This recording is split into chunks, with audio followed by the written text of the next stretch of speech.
अस्सलामु अलैकुम व रहमतुल्लाहि व बरकातुहू। फ़अऊज़ु बिल्लाहि मिनश शैतानिर रजीम। बिस्मिल्लाहिर रहमानिर रहीम। व अक़ीमुस सलात व आतुज़ ज़कात सदाक़ल्लाहुल अलियुल अज़ीम। আজকে আমরা প্রত্যেকে অবগত আছি যে আজ মাহে রমজানের দ্বিতীয় জুমা। দেখতে দেখতে 10টা রোজা অর্থাৎ রহমত চলে গেল, মাগফিরাত শুরু অর্থাৎ চলছে। এরপরে নাজাত আসবে।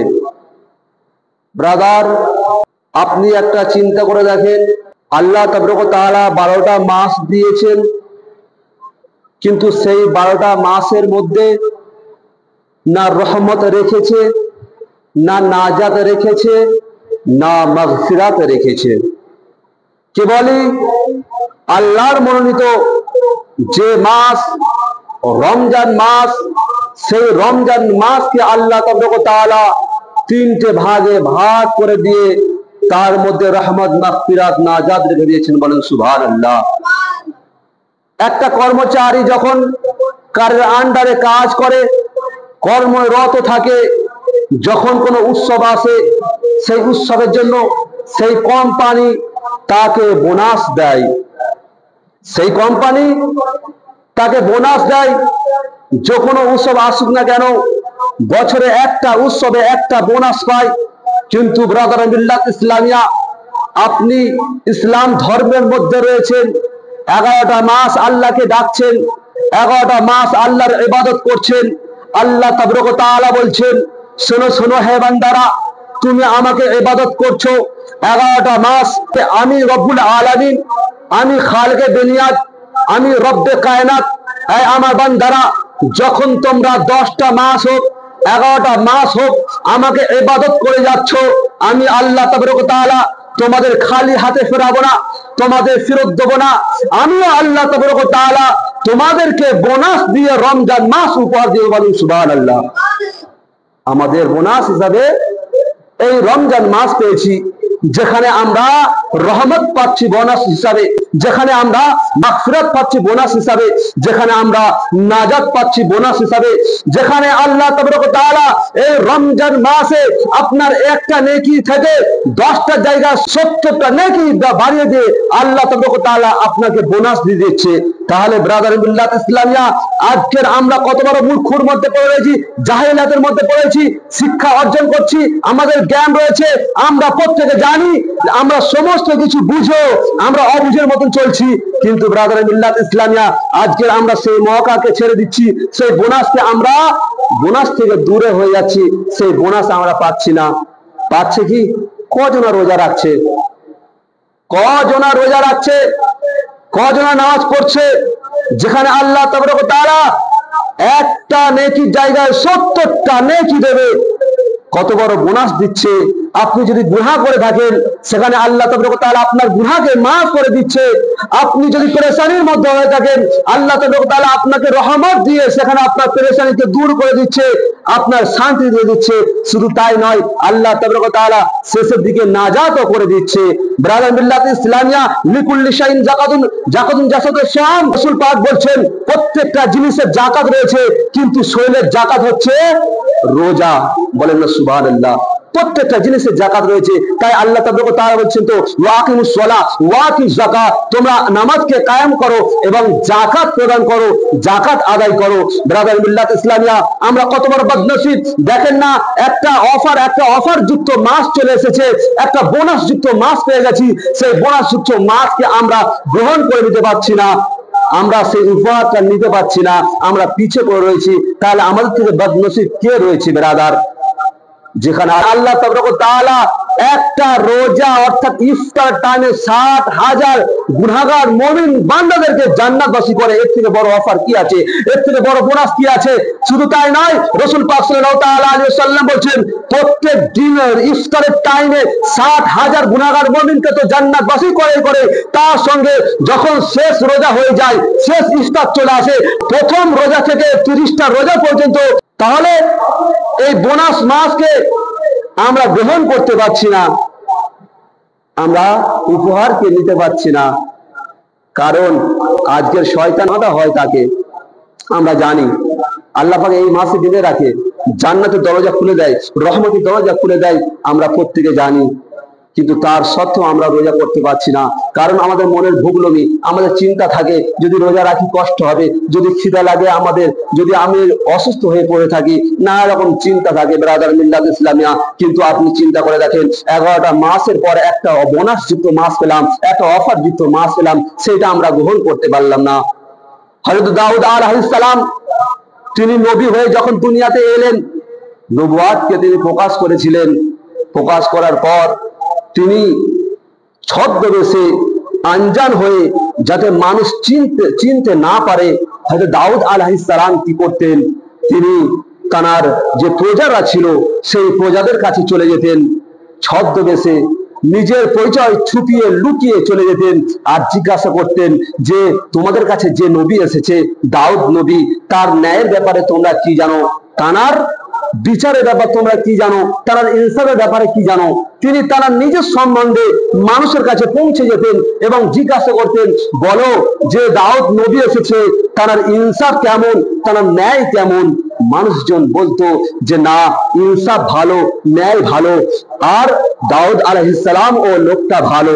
একদিন আল্লাহ তাবারক ওয়া তাআলা হযরত জিবরাইল আলাইহিস সালামকে পাঠিয়ে দিয়েছেন, এই জিবরাইল যাও যাও দাউদ আলাইহিস সালামের কাছে চলে যাও। হযরত জিবরাইল আলাইহিস সালাম মানুষের রূপ নিয়ে দাউদ আলাইহিস সালামের সম্মুখে উপস্থিত হয়ে গেলেন। আর দাউদ আলাইহিস সালামের কর্মটা এটাই ছিল, মানুষকে তো দাওয়াত দিতে, ইসলামের দাওয়াত দিত, ন্যায় বিচার করত, কিন্তু তার মধ্যেও মানুষের কাছে ছদ্মবেশে গিয়ে খবর নিত যে ওই নবী এসেছে, তার ন্যায় বিচার, তার ইনসাফ কিরকম, কেমন তার ইনসাফ। তো হযরত জিবরাইল আলাইহিস সালাম মানুষের রূপ ধারণ করে হযরত দাউদ আলাইহিস সালামের সম্মুখে উপস্থিত হয়ে গেছে। বুঝতে পারছেন তো? আওয়াজ বোঝা যাচ্ছে? সার্ভে একটু ইকোটা কম করে দাও। আসলে আমি যে কথা বলছিলাম, হযরত দাউদ আলাইহিস সালাম তিনি কি করতেন, নিজের যে তিনি নবুয়াত প্রকাশ করেছিলেন, প্রজারা ছিল তাদের কাছে চলে যেতেন এবং নিজের ব্যাপারে জিজ্ঞাসা করত। তো হযরত জিবরাইল আলাইহিস সালাম আল্লাহর হুকুমে হযরত দাউদ আলাইহিস সালামের সম্মুখে মানুষের রূপ নিয়ে উপস্থিত হলেন। হযরত দাউদ আলাইহিস সালাম জিজ্ঞাসা করছে যে বলো যে নবী এসেছে, তার ইনসাফ কেমন, তার ন্যায় বিচার কেমন। বলছে শোনো, যে নবী এসেছে তিনি তো ভালোই, ঠিকই ভালোই, ঠিকই আছে, কিন্তু যে তিনি মালটা খায়, খাবারটা খায়, খাদ্যটা খায়, বাইতুল মালের খাবার খায়।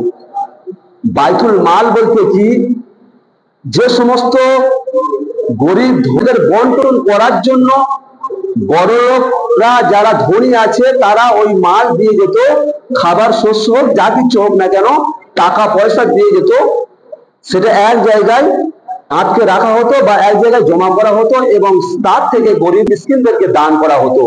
তাই হযরত দাউদ আলাইহিস সালামকে বলছেন যে নবী তো ঠিক আছে, মানুষ তো ঠিক আছে, কিন্তু বাইতুল মাল থেকে তিনি খাবার সংগ্রহ করে খাবার খায়।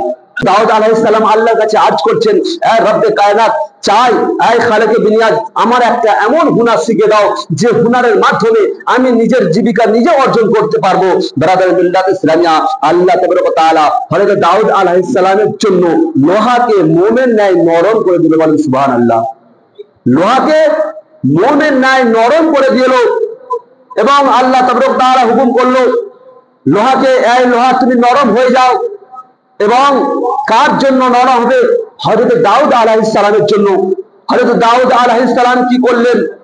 আল্লাহ যখন হযরত দাউদ আলাইহিস সালামের জন্য ওই লোহাকে মোমের ন্যায় করে দিলেন, হযরত দাউদ আলাইহিস সালাম তিনি কি করলেন? ফোলা তৈরি করা শুরু করলেন। ওর পূর্বে ফোলা তৈরি হতো না, ওর পূর্বে ফোলা তৈরি হতো না।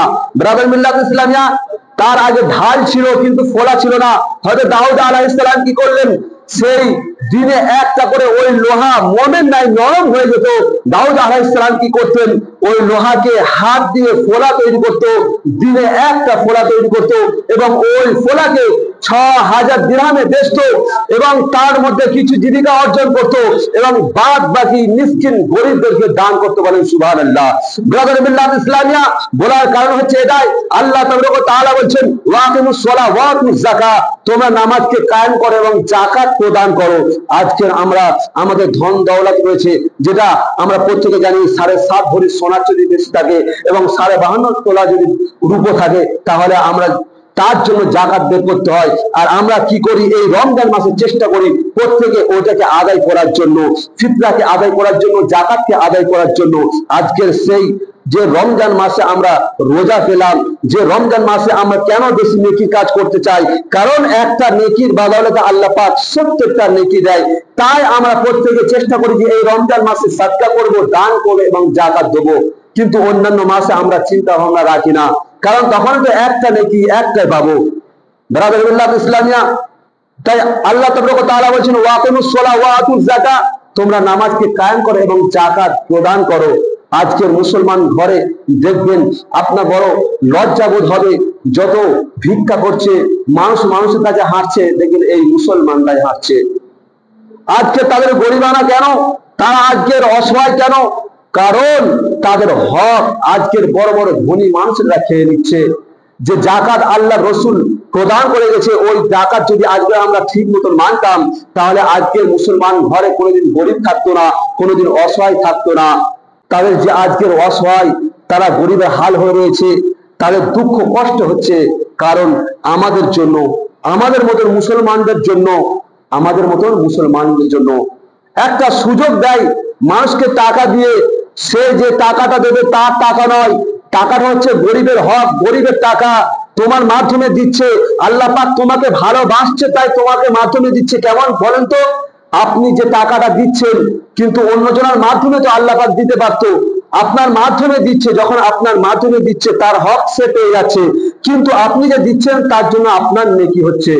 যখন যাকাত দিচ্ছেন, আপনার জাহান্নামের ঢাল তৈরি হয়ে যাচ্ছে, হাশরের ময়দানের ঢাল তৈরি হয়ে যাচ্ছে, যে উত্তপ্ত ময়দান হবে, যে জাহান্নামের গরম হবে, তার থেকে আপনি বাঁচবেন ব্রাদার মিল্লাত ইসলামিয়া। তাই আল্লাহ তাআলা যার মাধ্যমে যাকাত প্রদান করে, যার মাধ্যমে যাকাত আদায় করে, সে তো সবে ভাগীদার হচ্ছে। কিন্তু গরিব মিসকিন যারা অসহায়, সেই গরিব মিসকিন অসহায় ও দূর হয়ে যাচ্ছে ব্রাদার মিল্লাত ইসলামিয়া। হাদিসের মধ্যে এসেছে, কেউ ব্যক্তি যদি দান করে, দান করার সঙ্গে সঙ্গে তার আর তাতে হক থাকে না, সে দ্বিতীয়বার আর বলতে পারবে না যে আমি এটা দান করেছি। যতক্ষণ তার হাত থেকে চলে গেল অপরের হাতে, ততক্ষণ তার হয়ে গেল, ততক্ষণ মাল তার হয়ে গেল। যাকাত যদি কেউ দেয়, সেই পয়সাটা যতক্ষণ গরিবের হাতে দেবে, যতক্ষণ তার হাতে থাকবে, ততক্ষণ তার। যখন গরিবের হাতে দিয়ে দেবে, ততক্ষণ তার হয়ে গেল। তারপরে কোনোদিন বলতে পারবে না যে আমি দিয়েছি, আমি ওইটা দিয়েছি বা আমার মাধ্যমে পেয়েছে। তখন রিয়াকার হয়ে যাবে, তখন সে তার মালের হকদার সে নয়, যার হাতে পড়ে সে হকদার। তাই ব্রাদার মিল্লাত ইসলামিয়া, সময় অনেক হয়ে গেছে। আল্লাহ তাআলা যেন আমাদের প্রত্যেকে বোঝার তৌফিক দান করে।